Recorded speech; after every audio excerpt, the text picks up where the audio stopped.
Breeding in Palworld is a lot more complicated than in Pokemon. In Pokemon, you need 2 parent Pokemon or 1 parent Pokemon and a Ditto. You can pass down abilities and moves through breeding, but the Pokemon will always resemble one of the parents. In Palworld, 2 random pals will make a third completely random pal, or 2 of the same pal will make an identical one. No mailman situations. There are traits in Palworld that are similar to abilities in Pokemon that provide passive stat boosts. There's offensive ones and defensive ones, work speed ones, and ones that benefit your mounts. My friends and I just started to get FALERIS eggs on our server, and it was already faster than the Nightwings we'd been using. This motherfucker will never be brought out of the PAL box again. However, once we got our FALERIS's, we realized it could be faster. The combo we used to make it was Anubis and Vanworm, and since Anubis hatches from huge eggs that take between 40 and 60 in-game minutes to hatch, we started breeding Vanworms for speed perks. Eventually, we got a male Vanworm with Nimble, Swift, and Diet Lover, and a female Vanworm with Runner and Swift. The goal was to get a Vanworm that had all 4, Nimble, Swift, and Runner, get you all the way to a 60% movement buff while flying. And Diet Lover makes it so your pal has like a 15% chance to not be hungry in that moment or something. So basically it just means you need to spend less food on your mount, which is nice, and you have to stop to feed it less, which is also nice. Soar around the map going nearly Mach 5. And I say nearly because we don't have a pal with Legend yet, which will make it even faster. I finally got a Vanworm that had these perks though, but I realized that all 3 or 4 of the Anubises that I had were female, and so was the perfect Vanworm that I just bred. So a few hours later, I finally got another one, and it was also female.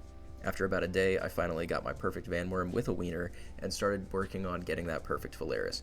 We got a lot of 3 out of 4s, but after 2 whole days, we finally got the perfect one and started getting a few extras. I've been using it since, and it was definitely worth it. Breeding in Palworld is a lot more complicated and time-consuming than in Pokemon, but it's definitely worth it and surprisingly fun. I'm still going to make more Destiny content and maybe even some content for other games, but I'm pretty happy with making Palworld content right now. I'm going to try and do a video later this week about all the different levels of the different pals in certain areas of the map, so subscribe if you want to see more content, and I'll catch you guys later.